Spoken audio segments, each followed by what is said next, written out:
உங்கள் அனைவரையும் நான் வணங்குகிறேன். இந்த புகழ் எல்லாமே யாருக்கு? நம்ம கேப்டனுக்கு. இந்த புகழ் அத்தனையும் நம்ம கேப்டனுக்கு தான்.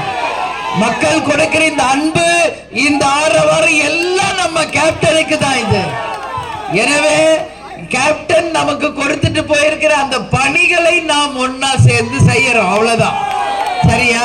அவரோட கனவு, லட்சியம், கொள்கைகளை நாம் வென்றெடுத்து அந்த வெற்றி கனியை கேப்டன் ஆலயத்தில் கேப்டன் காலடியிலே சமர்ப்பிக்கும் நாள் தான் தேமுதிகவின் நாள் என்பது சொல்றேன்.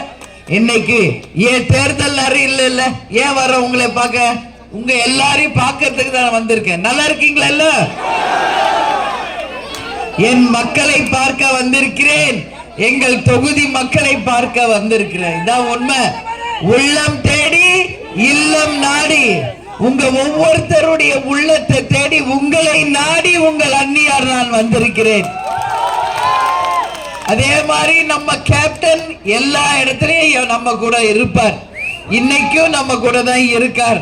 கேப்டனுடைய ரதம் எல்லா தொகுதிகளுக்கும் மக்களை தேடி மக்கள் தலைவர் என்று நம்ம மக்களோட மக்களாகவே என்னைக்கும் வாழ்ந்த நம்ம தலைவர் இப்பொழுதும் ரத யாத்திரை மூலம் தமிழ்நாடு முழுக்க வந்துகிட்டு இருக்காரு.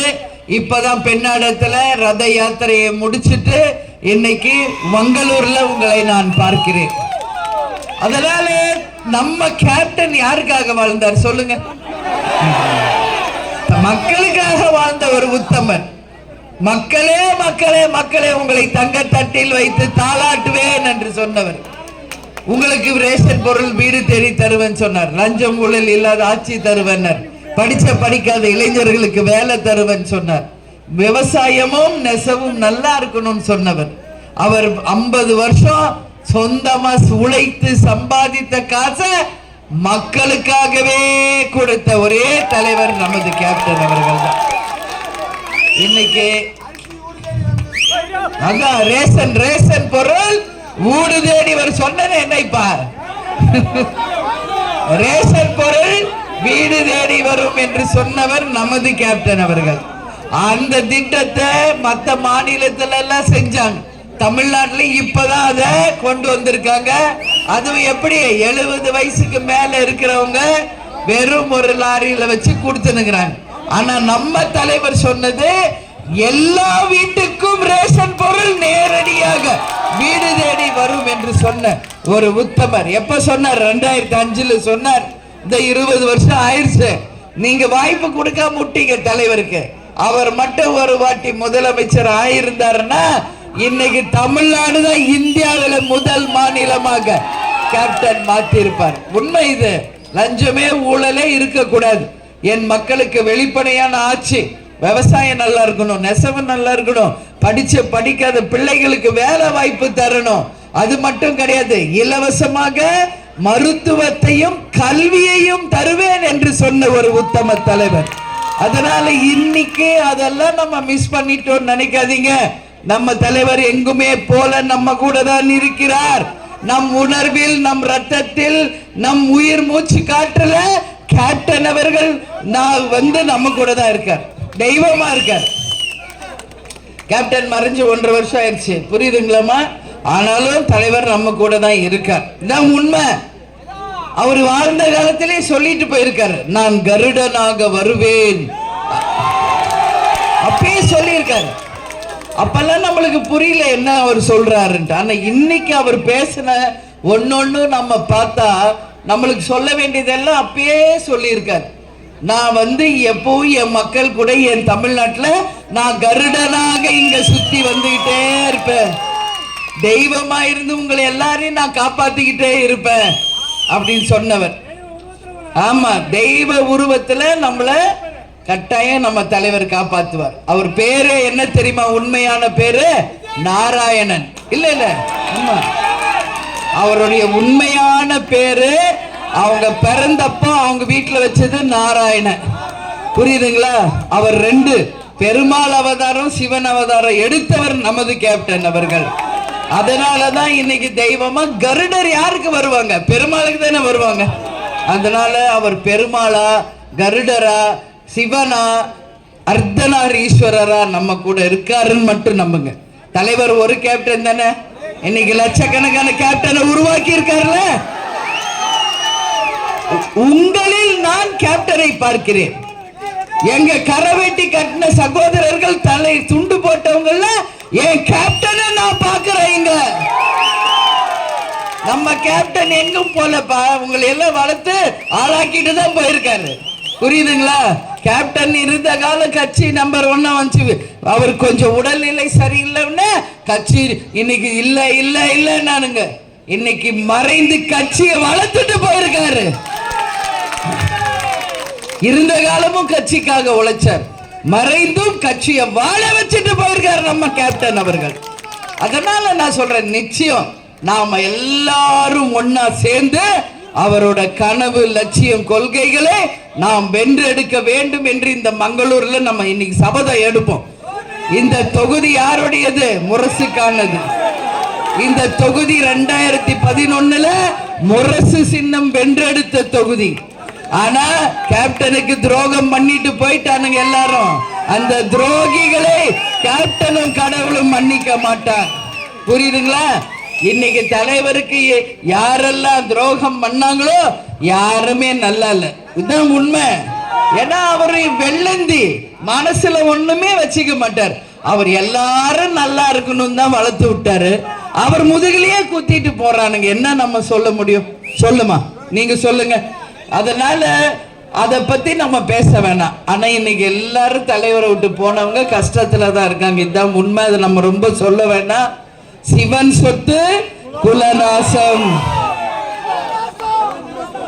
அரசன் நன்று கொள்வான், தெய்வம் நின்று கொள்ளும்.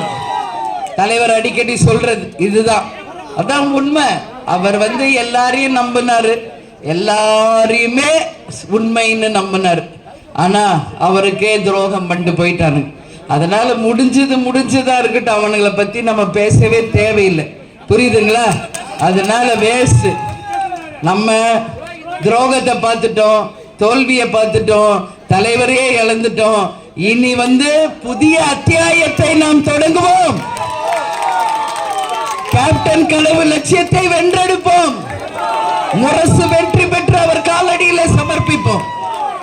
ஏன்னா இன்னைக்கு 2026 புதிய அத்தியாயத்தை தேமுதிகவும் மக்களும் சேர்ந்து உருவாக்குவோம். 2.0 ஸ்டார்ட்ஸ். இன்னையில இருந்து மங்களூர்ல கவுண்ட் டவுன் ஸ்டார்ட் ஆயிடுச்சு. புரிஞ்சுக்கங்க. நம்ம மாநாடு இங்கதான் நடத்த போறோம். தெரியல உங்களுக்கு? ஒருத்தர் விடாம வந்துடணும். பக்கத்துல, உங்களுக்கு ரொம்ப ரொம்ப பக்கத்துல. என்னம்மா? கண்டிப்பா நீங்க வரணும். நீங்க எல்லாரும் கண்டிப்பா வரணும். நான் பாக்குறேன், எல்லாரையும் பார்த்துட்டு தான் போவேன். சரிங்களா? அதனால மங்களூர் தொகுதியில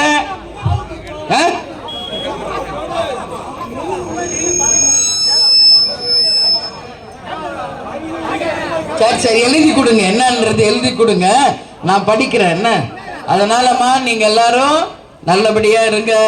தலைவர் சொன்னது மாதிரி லஞ்சம் ஊழல் இல்லாம நேர்மையான ஆட்சியை கொண்டு வருவோம். எல்லாருக்கும் கல்வி, மருத்துவத்தை தருவோம். மெயினா பெண்களுக்கு ரொம்ப ஒண்ணுமே பிடிக்காத ஒரு விஷயம், டாஸ்மாக முதல்ல ஒழிங்கம்மா. டாஸ்மாக ஒழிங்க, டாஸ்மாக ஒழிங்க. உண்மைதானே? ஏன்னா ஒரு பெண்ணோட கஷ்டம் யாருக்கு தெரியும்? ஒரு பெண்ணுக்கு தான் தெரியும். வேற யாரையும் புரிஞ்சிக்க மாட்டாங்க. இதுதான் உண்மை. ஒரு பெண்ணோட கஷ்டத்தை புரிஞ்சுக்கிறது ஒரு பெண்ணா தான் இருக்க முடியும். எங்க நான் தமிழ்நாடு முழுக்க இன்னைக்கு போறேன், இந்த மாதிரி மக்களை சந்திக்கிறேன். எல்லா பெண்களும் என்கிட்ட சொல்றது முதல்ல அந்த டாஸ்மாக மூடுங்கம்மா, குடும்பங்கள்லாம் நல்லா இருக்கும்னு தான் சொல்றாங்க. டாஸ்மாக் மட்டுமா? கள்ளச்சாராயம், போதை அப்படின்னு என்னென்னவோ போதை வஸ்து வேற இன்னைக்கு சுத்துது உலகம் பூரா. இதெல்லாம் எதுக்கு? நமக்கு தேவையில்லை. ஹெல்த் போகுது, குடும்பங்கள் வேஸ்ட் ஆகுது. இதெல்லாம் நீங்க புரிஞ்சுக்கணும். பெண்கள் பூரா இன்னைக்கு நமக்கு டாஸ்மாக் இல்லாம ஒரு நல்ல ஆட்சி வரணும் தான் விரும்புறீங்க. உறுதியாக கேப்டன் ஆசீர்வாதம், மக்கள் ஆசீர்வாதத்தோட அந்த மாதிரி ஒரு சிச்சுவேஷன் வரும்போது உங்கள் அத்தனை பேருடைய ஆசைகளும் நிறைவேறும் என்று உறுதி அளிக்கிறேன். நிச்சயமாக அந்த மாதிரி ஒரு காலகட்டத்தை கடவுள் கேப்டன் உருவாக்கி தரும் பொழுது என் தாய் குலங்கள் விரும்பிய டாஸ்மாக் கடைகளை தமிழ்நாட்டில் இருந்து அப்புறப்படுத்தி போதை இல்லாத தமிழகமாக உறுதியாக நம்ம உருவாக்குவோம் என்று இந்த நேரத்தில் நான் சொல்றேன். அதே மாதிரி இன்னைக்கு என்னெல்லாம் உங்களுக்கு நம்ம வேட்பாளர் ஜெயிச்சு வந்தா என்னெல்லாம் உங்களுக்கு நம்ம செய்ய போறோம்னு சொல்ற ஒரு 4 பாயிண்ட் புரிஞ்சுக்கங்க. இங்க கடலூர் மாவட்டத்தில் பெரிய ஏரியில ஒண்ணு வெலிங்டன் ஏரி. ஆனா அந்த வெலிங்டன் ஏரி தூர் வாடுறோம்னு தூரும் வரல, ஒன்னும் வரல, எதுவுமே சேரல. இன்னைக்கு வர மழை தண்ணி சேகரிக்க முடியல, எல்லா கடல்ல கலந்து வீணா போயிட்டு இருக்கு. அவங்க கொடுக்கிற காசு எல்லாமே கவர்மெண்ட் ஒதுக்குது தூர் வாடுறதுக்கு, களை எடுக்கிறதுக்கு, எல்லாத்துக்கும். ஆனா தூர் வாடுறேன்ட்டு இவனுங்க தான் தூர் வாரிக்கிட்டே இருக்கானு, இவனுங்க குடும்பத்துக்கு தான் தூர் வாரிக்கிட்டு இருக்கானுங்க. ஏன் எவ்வளவுதான் சம்பாதிப்பீங்க, ஒரு அளவே இல்லையா? இல்ல 8வது வாட்டி 9வது வாட்டி ஆட்சிக்கு வந்து இன்னும் அந்த பணவெறி போல, யாருக்கும் போல. என்னதான் சம்பாரிச்சு என்னத்தை கொண்டு போறீங்க? நம்ம தலைவர் சொல்ற போது செத்த 3க்கு 6டா அருணா கொடிய கூட எடுத்துட்டு தான் பதிக்குவாங்க. இதுல காசு காசு காசுன்னு என்னத்துக்கு அரிக்கிறீங்க? இந்த உப்பரிச்ச கை அரிக்கிற மாதிரி காசு கொடு காசு கொடு காசு கொடு. மக்கள் எல்லாத்தையும் இன்னைக்கு வறுமையில வச்சுட்டு இவங்க மட்டும் நல்லா வாழணும்னா இது என்ன நாடா? என்ன இது சொல்லுங்க பாப்போம். அருணா கையில கூட எடுத்துட்டு தான் புதைக்கிறாங்க. இப்ப இருக்கிற உலகத்துல இவனுங்க காசு காசு காசுன்னு மக்களை பூரா வஞ்சிக்கிறானுங்களே. தலைவர் இன்னைக்கு என்ன சொன்னாரு? என் மக்களை நான் விரும்புகிறேன், என் மக்கள் தான் எனக்கு தேவை. உங்க வீட்டுக்கு வந்தா எங்க 4 பேருக்கு ஒரு வேளை சோறு போட மாட்டீங்களா அப்படின்னு கேட்ட ஒரு உத்தம தலைவர் யாராவது கேட்டிருக்காங்களா? யோசிச்சு பாருங்க. உண்மை அதுதான். அவர் வாயில வரும் சொல்லு இல்ல, செயல் என்னமோ அதான் சொல், சொல் என்னமோ அதான் அவருடைய செயல். அதனாலதான் எல்லாரும் அவர் என்ன சொன்னாங்க? துளசி கூட வாசம் மாறும், நம்ம தவசி வார்த்தை மாற மாட்டாருன்னு சொன்னாங்க. அதனாலதான் சொல்றேன், இன்னைக்கு உலகமே இன்னைக்கு வந்து அன்னதான பிரபுன்னா ஐயப்பனை சொல்லுவாங்க. இன்னைக்கு உலகமே ஒருத்தர் அன்னதான பிரபு சொல்றாங்கன்னா நம்ம கேப்டனை தான், நம்ம கேப்டனை தான் சொல்றேன். தமிழ்நாடு, இந்தியா, இன்னைக்கு உலக நாடுகள்ல இருந்து ஆயிரக்கணக்கான மக்கள் டெய்லி கேப்டன் கோயிலுக்கு வராங்க, தினந்தோறும் வந்துருக்கிறாங்க. இன்னைக்கு கூட 3000 பேர் வந்திருக்காங்க. வந்த அத்தனை பேருக்கும் வயிறார சாப்பாடு போட்டு அவங்களை எல்லாரையும் பத்திரமா நம்ம அனுப்புறோம். சரிங்களா? என்ன கேப்டனுக்கு அதுல தானே சந்தோஷம். தன்னை தேடி வருபவர்கள் வயிறார சாப்பிடணும், மனசு குளிர ஹாப்பியா அவங்க போகணும் தான் எப்பவுமே சொல்வார். அந்த 50-60 வருஷம் அப்படிதான் வாழ்ந்தாரு. ஆமா, நிச்சயமாக, கண்டிப்பா. அது கேப்டனும் கடவுளும் நமக்கு அந்த ஆசீர்வாதத்தை கொடுத்தால் இன்னைக்கு நம்ம கேப்டன் ஆலயத்துல போட்டுக்கிட்டு இருக்க அந்த அன்னதானம் தமிழ்நாடு முழுக்க நடக்கும், அத்தனை இடங்களிலுமே நடக்கும். அதுல மாற்று கருத்தை இல்லை அப்படின்றத சொல்றேன். சரிங்களா? உங்க ஆமா, எல்லா சினிமால வாழ வச்சாரு, மக்களை வாழ வச்சாரு, தன்னை நம்பி வந்தவங்களை வாழ வச்சாரு, கட்சியினரை வாழ வச்சாரு. அந்த வரலாறு நம்ம பேச ஆரம்பிச்சோம்னா இப்ப 10:30 காலையில 10:30 வரைக்கும் பேசலாமா? ஏன்னா தலைவர் வரலாறு அவ்வளவு இருக்குது, பேசினே இருக்கலாம். நீங்களும் கேட்பேன், நானும் உங்களுக்காக பேசிட்டே இருப்பேன். ஏன்னா உங்களுக்கு என்ன பார்த்ததுல சந்தோஷம், எனக்கு உங்க எல்லாரையும் பார்த்ததுல உண்மையிலேயே சந்தோஷம். அதனால நம்ம வந்து தலைவர் புகழை நிச்சயம் நம்ம கண்டிப்பா சேர்ப்போம். அவருடைய வெற்றிகளை வெற்றி கனிகளாக அவர் காலடியில் சமர்ப்பிப்போம்னு இந்த நேரத்தில் சொல்றேன். அதே மாதிரி இங்க ஒரு கவர்மெண்ட் ஹாஸ்பிட்டல் இருக்கு, ஆனா பேருக்கு தான் இருக்குது. டாக்டர், மருந்து இல்ல, மாத்திரை இல்ல, நர்ஸ் இல்ல, யாருமே கிடையாது, எதுவுமே இல்ல. ஏதோ வெறும் கவர்மெண்ட் ஹாஸ்பிட்டல் ஒரு போர்டு தான் இருக்குது. உள்ள போய் பார்த்தா என்ன இருக்குது? எலி நிறைய இருக்கு, பூனை நிறைய இருக்கு, கற்பாம்பூச்சி நிறைய இருக்குது. ஆனா டாக்டர் இல்ல, மருந்து மாத்திரை இல்ல, செவிலியர்கள் இல்ல, ஒண்ணும் இல்ல.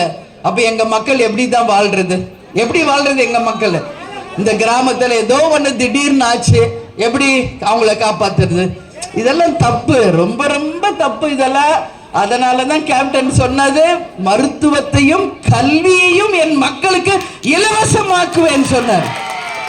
குடிக்க குடி தண்ணீர், இருக்க இருப்பிடம், உடுத்த உடை, உண்ண உணவு, படிக்காதவர்களுக்கு வேலை வாய்ப்பு, இலவசமாக கல்வியையும் மருத்துவத்தையும் கொடுப்பேன் என்று சொன்ன உத்தமர் கேப்டன். எல்லா அரசு ஆஸ்பத்திரிகளையும் முன்னேற்றுவேன் சொன்னார். எல்லா கவர்மெண்ட் ஹாஸ்பிட்டலுக்கும் கட்டில் மெத்தை எல்லாத்தையும் அந்த காலத்திலிருந்து கொடுத்தவர். உடல் ஊனமற்றவர்களுக்கு உதவி, முதியவர்களுக்கு உதவி, கல்வி உதவி, திருமண உதவி எல்லாம் எவ்வளவு பண்ணியிருக்காரு நம்ம தலைவர். இந்த பக்கத்துல இருந்து விருதாசலம் எவ்வளவு ஜெயிச்சு அந்த தொகுதிக்கு அள்ளி அள்ளி கொடுத்தாரு, அள்ளி அள்ளி கொடுத்தாரு விருதாசலத்துக்கு. ஏன்? கட்சிக்கும் கேப்டனுக்கும் முதல் வெற்றியை கொடுத்தது விருதாசலம். அதனால எனக்குமே விருதாசலம்னா, இப்ப அம்மா, நம்ம எல்லாம் அம்மா ஃபர்ஸ்ட் குழந்தை மேல நம்மளுக்கு தனி பாசம் தானே, உண்மையே இல்லையா? அந்த மாதிரிதான் எனக்கு முதல் வெற்றியை கொடுத்த விருதாச்சலம்னால எனக்கு ரொம்ப ரொம்ப சந்தோஷம். இப்ப அங்க கிராஸ் பண்ணி தான் வந்தான்.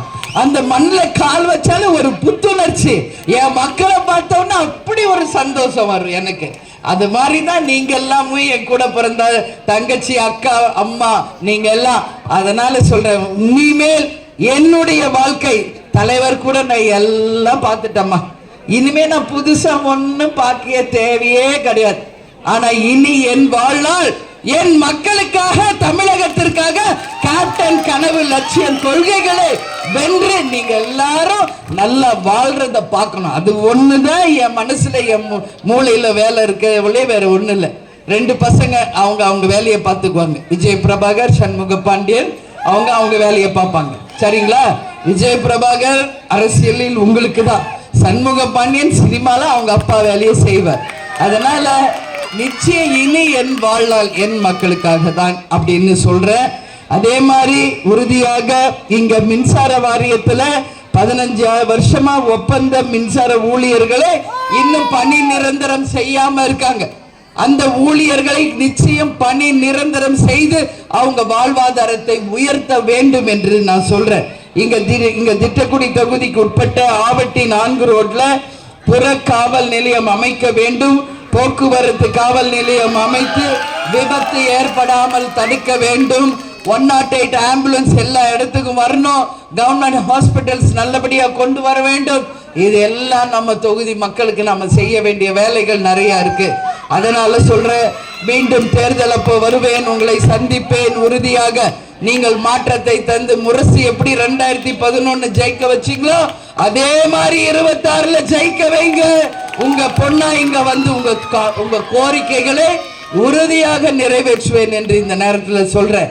எனவே இந்த மாசம் 25 தலைவருடைய பிறந்த நாள் வறுமை ஒழிப்பு தினமாக இயன்றதை செய்வோம், இல்லாதவர்க்கு என்று எல்லாரும் கொண்டாடுங்க. அது மட்டும் இல்ல, 22ஆம் தேதி கேப்டன் பிரபாகரன் திரைப்படம் உலகமெல்லாம் ரிலீஸ் ஆகுது. நீங்களும் போய் பாருங்க, நாங்களும் இங்கதான் பார்க்க போறோம் படம். அதே மாதிரி மாநாடுக்கு நீங்க எல்லாரும் வரணும்னு உங்க வீட்டு பொண்ணா, உங்க சகோதரியா, அண்ணியாக உங்கள் அனைவரையுமே நான் கேட்டுக்கொள்கிறேன்.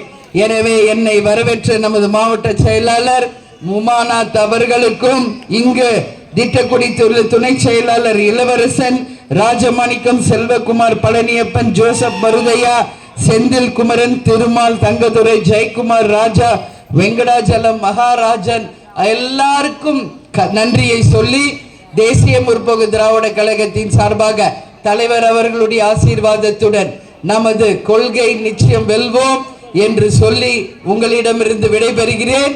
தமிழன் என்று சொல்லடா, தலை நிமிர்ந்து நில்லடா, நமது முரசு வெற்றி முரசு, நமது முரசு வெற்றி முரசு, நமது முரசு வெற்றி முரசு என்று கூறி என்னை வரவேற்ற என் தாய் குலங்களுக்கும் பெரியவர்களுக்கும் கழகத்தினருக்கும் நன்றியை சொல்லி உங்களிடமிருந்து விடைபெறுகிறேன். நன்றி, வணக்கம்.